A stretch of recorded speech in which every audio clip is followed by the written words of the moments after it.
furaha ni kubwa. Kilimanjaro Shami anafurahi kweli kweli, watu wametulia.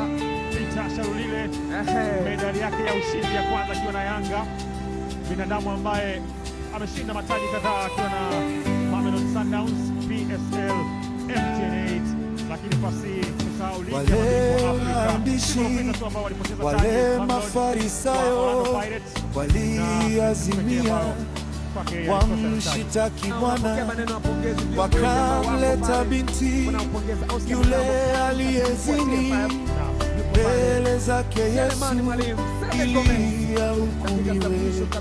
Torati yasema mtu wa namna hii apigwe mawe, afungwe. Wewe unasemaje? Yesu akasema asiyetenda kosa awe wa kwanza kupiga jiwe.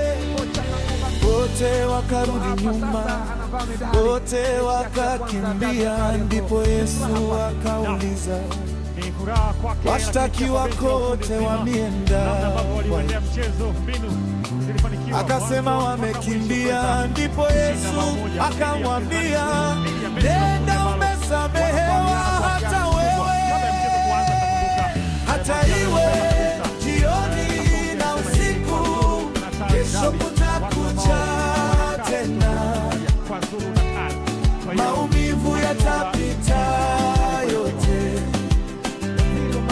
asubuhi yako yaja yana baraka. Hata iwe jioni na usiku, kesho kutakucha tena,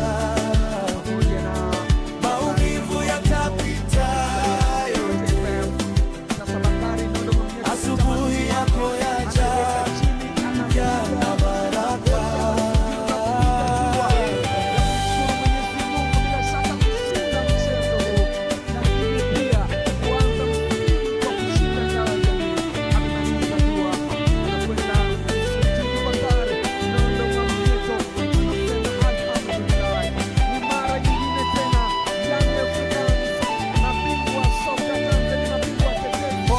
Pole kwa changamoto unayoyapitia ni makubwa kuliko wewe.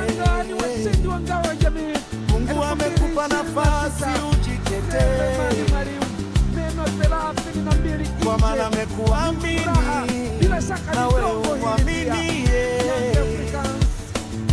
Asivyo na upendeleo, Baba ametupa yote, tunaliona ikifika asubuhi.